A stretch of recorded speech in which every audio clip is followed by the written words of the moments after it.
বাংলায় typing speed বাড়ানোর জন্য ১০ টা ম্যাজিক্যাল ট্রিক আজকে আপনাদের বলবো।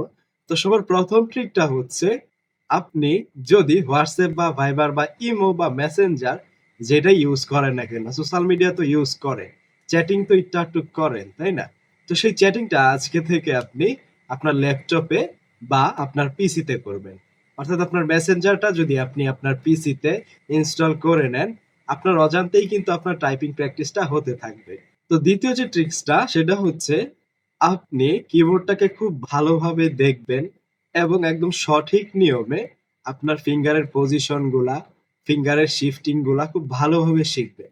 দেখেন, হাতের পজিশন মানে যে ASDF সেমিকোলন LK যে শুধু এইটা না। আপনি একটা চেয়ারে বসবেন, কিবোর্ডটাকে একটা সমান টেবিলে রাখবেন। খাটে বইসা টাইপিং করবেন না দয়া কইরা। আপনি যদি সামনে ঝুঁকে বসেন, আপনার হাতের এই কবজিগুলাতে চাপ লাগে। যে কারণে কি হয়? হাত ব্যথা করে, একটু টাইপ করতেই হাত ব্যথা করে। তো সামনের দিকে ঝুঁকে বসবেন না। সামনের দিকে ঝুঁকে বসলে টাইপিং কখনোই স্পিড বাড়ানো সম্ভব না। ৩য় ট্রিক্সটা হচ্ছে, অনলাইনে অনেকগুলো ওয়েবসাইট আছে যেখানে বাংলা টাইপিং কনটেস্ট করা যায়। আপনি মিনিটে কয়টা টাইপ করতে পারতেছেন সেইটা কনটেস্ট করা যায়। অনেক সাফেল ওয়ার্ড দেয় তারা, অনেক সাফেল শব্দ দেয়। তো সেই শব্দগুলো আপনি যদি ওই ওয়েবসাইট গুলাতে যেয়ে প্র্যাকটিস করেন, টাইপিং টেস্ট ওয়েবসাইট দেখলেই আপনি পেয়ে যাবেন। গুগলে যেয়ে সার্চ করলে পেয়ে যাবেন। আমি ডেসক্রিপশনে লিংক দিয়ে দিবনে। তো সেই ওয়েবসাইট গুলাতে গিয়ে আপনাকে বাংলা টাইপ করতে হবে। আমি যখন বাংলা টাইপিং এর স্পিডটা বাড়ানোর চেষ্টা করেছিলাম, তখন এইটা আমার ক্ষেত্রে অনেক কাজে দিয়েছিল। আমি মানে কি বলবো, ঘন্টার পর ঘন্টা এই সাইট গুলাতে গেমস খেলার মতো করে টাইপিং করতাম। বাংলায় টাইপিং স্পিড বাড়ানোর জন্য খুবই গুরুত্বপূর্ণ একটা বিষয় হচ্ছে, যুক্ত বর্ণগুলা খুব ভালোভাবে শেখা। যুক্ত বর্ণগুলা যদি আপনার আয়ত্তে থাকে, আপনি যদি খুব ভালোভাবে যুক্ত বর্ণগুলা পারেন, তাহলে কিন্তু বাংলা টাইপিং এর স্পিডটা আপনার অনেক বেড়ে যাবে। ঠিক আছে? আমাদের ম্যাক্সিমাম সময়টা নষ্টই হয় একটা যুক্ত বর্ণ চলে আসে টাইপিং করতে করতে, সেই যুক্ত বর্ণের পিছনে সবসময় চলে যায়, তাই না? এবং যুক্ত বর্ণের সাথে সাথে আপনাকে কমা, ফুল স্টপ, সেমিকোলন এই ৩ টা বাটনকেও খুব ভালোভাবে জব্দ করতে হবে। কারণ আমাদের যখন একটা কমা দিতে হয়, তখনই আমাদের ২, ৩, ৪ সেকেন্ড সময় চলে যায়। কমাতে চাপ দিতে গেলে ফুল স্টপে চাপ লাগে, ফুল স্টপে চাপ দিতে গেলে সেমিকোলনে চাপ লাগে। তো এই সেমিকোলন, কমার ফুল স্টপটা যদি ভালোভাবে আপনি আয়ত্ত করতে পারেন, ভালোভাবে কিবোর্ডের দিকে তাকিয়ে দেখেন, কোন আঙ্গুল দিয়ে সেটা প্রেস করতে হয় সেটা দেখেন। দেখে ওই ৩ টা বাটনকে খুব ভালোভাবে আয়ত্তে আনেন, দেখবেন আপনার টাইপিং স্পিড অনেক বেড়ে যায়। হোম রো থেকে হাত সরানো যাবে না। ASDF এই ৪ আঙ্গুল, সেমিকোলন LK যেতে এই ৪ আঙ্গুল এবং স্পেস বারের নিচে এই ২ টা আঙ্গুল। এই যে পজিশনটা, এই পজিশনটাতে হাত থাকবে সবসময়। আপনি অন্য একটা বাটন প্রেস করেছেন, সেখান থেকে ফিরে এসে আবার হোম রোতেই রাখতে হবে। আপনি এক হাত দিয়ে সব টাইপ করার চেষ্টা করবেন না। এক হাত দিয়ে যদি টাইপ করতে চান, আপনি চিন্তা করে দেখেন। আপনি যত ফাস্টই টাইপ করেন, এক হাত দিয়ে টাইপ করে কি আপনি মিনিটে ৪০, ৩০ এরকম টাইপ জীবনে করতে পারবেন? ১০ টাই তো করা যায় না এক হাত দিয়ে টাইপ কইরা, তাই না? তাহলে কি করতে হবে? হোম রো থেকে হাত সরানো যাবে না। আমাদের যে পজিশন লেটার গুলো আছে, সেখানে আমাদের আঙ্গুল ফিরিয়ে আনতে হবে। ফিঙ্গার শিফটিং গুলা সঠিক নিয়মে শিখেন।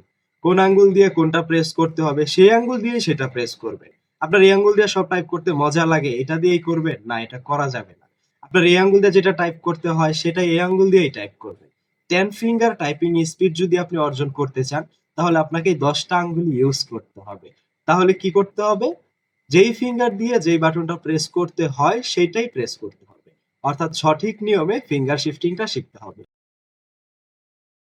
একটা কথা আছে, ১০ কুবে নাঙ্গল ১ কুবে চলা। এটার মানে বুঝেন? এটার মানে হচ্ছে, নাঙ্গলের যে শেপটা, বাঁকা একটা শেপ, সেটা বানাইতে কিন্তু অনেক ধীরে আস্তে ধীরে হচ্ছে কাজ করে চেঁচে স্ট্রাকচারটা বানাইতে হয়। আর ১ কূপ দিয়ে যদি নাঙ্গল বানাইতে যান, সেটা হবে হচ্ছে চুলায় পোড়ার জন্য খড়ি। ঠিক আছে?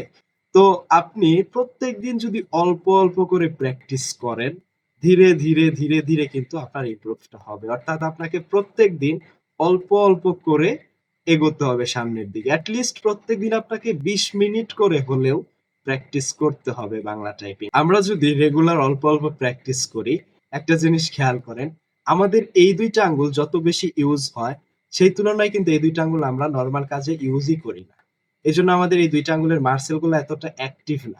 আমরা যখন রেগুলার প্র্যাকটিস করতেছি, ঠিক আছে? আমাদের এখানে একটা ব্যায়াম হচ্ছে। এখানের মাসলটা আস্তে অ্যাক্টিভ হচ্ছে, সক্রিয় হচ্ছে। অর্থাৎ প্রত্যেকদিন আপনি যদি অল্প করে প্র্যাকটিস করেন, আপনার হাতের জড়তাটা কমবে, টাইপিং স্পিডটা বাড়তে থাকবে। আপনি বাংলা টাইপ করার বেসিকটা পারেন। বিজয় ক্লাসিক দিয়ে, শতুনি এমজি দিয়ে এমএস ওয়ার্ডে টাইপ করতে পারেন। শুধু এখানেই বসে থাকলে হবে না। আপনাকে ইউনিকোডে টাইপ করাটা শিখতে হবে এবং ইউনিকোডে বেশি, বেশি করে টাইপ করতে হবে। তো আমরা যদি ওয়েবসাইটে টাইপ করতে চাই বা অন্য কোথাও টাইপ করতে চাই, আমাদের কিন্তু সেই শতুনি এমজি আর বিজয় ক্লাসিক দিয়ে টাইপ করতে পারবো না, তাই না? আমরা কাউকে একটা ইমেইল পাঠাতে চাচ্ছি, একটা চিঠি পাঠাতে চাচ্ছি অনলাইনে, আমাদের ইউনিকোডেই টাইপ করতে হবে। আমরা চাচ্ছি হচ্ছে গুগলে যেয়ে কিছু সার্চ করতে বা হচ্ছে ইউটিউবে একটা কমেন্ট করতে আমাদের ইউনিকোড লাগবে। এজন্য অবশ্যই আপনাকে ইউনিকোডে বেশি, বেশি প্র্যাকটিস করতে হবে। তাহলে আজকেই ইউনিকোডে প্র্যাকটিস করা শুরু করে দিতে হবে। ব্যায়াম করার শুরুতে আমরা যেমন একটু দৌড়ে নেই, একটু শরীরটাকে ওয়ার্ম আপ করে নেই। আপনি যখন টাইপিংটা শুরু করবেন, তখন আপনি হাতেরও কিছু ব্যায়াম করে নিবেন। ঠিক আছে? আঙ্গুলগুলাকে এইভাবে একটু টেনে নিলেন। আর তারপরে হচ্ছে এইভাবে আঙ্গুলগুলা একটু ফুটিয়ে নিলেন। এরকমভাবে আঙ্গুলগুলাকে একটু টেনে, টেনে একটু সক্রিয় করে নিলেন। ঠিক আছে? তাহলে দেখবেন আপনার মোটামুটি আঙ্গুলগুলার জড়তাটা অনেকটা কমে যাবে। ঠিক আছে? তাহলে আপনি কি করতে পারবেন? সুন্দরভাবে হচ্ছে প্র্যাকটিসটা করতে পারবেন। তো এইভাবে আঙ্গুলগুলা একটু ব্যায়াম করে নিলেন। দেখবেন হাতের জড়তাটা কমে গেছে। আপনি টাইপ করতে পারবেন আস্তে, আস্তে আপনার হাতের মাসল গুলা অ্যাক্টিভ হবে। ঠিক আছে? অর্থাৎ আপনি টাইপিংটা শুরু করার আগে হাতটাকে একটু হচ্ছে এরকমভাবে ওয়ার্ম আপ করে নিবেন। আমরা ব্যায়াম করার আগে যেরকম একটু দৌড়ে নেই, শরীরটাকে একটু গরম করে নেই। সেম টু সেম তো আপনি টাইপিং করার শুরুতে এবং অনেকক্ষণ ধরে টাইপ করতেছেন, হাতটা লেগে আসতেছে। মাঝে, মাঝে আপনি এরকমভাবে হাতের ব্যায়ামগুলা করবেন। দেখবেন হাতের জড়তাটা একটু কমবে, মাসল গুলো আবার অ্যাক্টিভ হবে। আবার আপনি টাইপিং করতে পারবেন। সর্বশেষ এবং সবচাইতে ইম্পোর্টেন্ট একটা টিপস, সেটা হচ্ছে আপনি আপনার ভবিষ্যতের কথা একটু চিন্তা করেন। আপনি যদি কিছুই না পারেন, শুধুমাত্র আপনি টাইপিংটা খুব ফাস্ট করতে পারেন, তাহলেও কিন্তু আপনার একটা চাকরি হওয়ার খুবই সম্ভাবনা থাকে। যারা কোনো কাজই পারে না, সফটওয়্যারের অন্য কোনো কাজ পারে না, শুধুমাত্র মিনিটে ২০, ২৫, ৩০ টাইপিং স্পিড আছে, তাদেরও কিন্তু আমি দেখছি অনেকের চাকরি হয়ে গেছে। তাহলে আপনি ভবিষ্যতের কথা চিন্তা করেন, আপনার ফিউচারের কথা চিন্তা করেন। নিজেকে এভাবে মোটিভেট করেন যে আমি টাইপটা যদি ভালোভাবে আয়ত্ত করতে পারি, আমার একটা ভালো চাকরি হবে। একটা ভালো চাকরি হইলে আমি ভালোভাবে চলতে পারবো, আমার ভবিষ্যৎটা সুন্দর হবে, আমার একটা সুন্দর বউ হবে। যাই হোক ফ্যামিলিকে সাপোর্ট দিতে পারবো। তো এইভাবে নিজেকে মোটিভেট করেন। দেখবেন আপনার টাইপ করতে তখন ভাল লাগবে। ঠিক আছে? তো এই ১০ টা ট্রিকস আপনি ফলো করে দেখেন। আপনার জন্য অনেক শুভকামনা রইলো। অবশ্যই আপনার টাইপিং স্পিড অনেক বেড়ে যাবে। তো এই ভিডিওটা এই পর্যন্তই ছিল। আমার মনে হয় এই ভিডিওটা একটা লাইক ডিজার্ভ করে।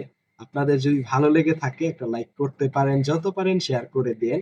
এরকম টিপসের জন্য অবশ্যই চ্যানেলটাকে সাবস্ক্রাইব করে রাখবেন। অনেক শুভকামনা রইলো আপনার জন্য। ভালো থাকবেন, সুস্থ থাকবেন। আল্লাহ হাফেজ।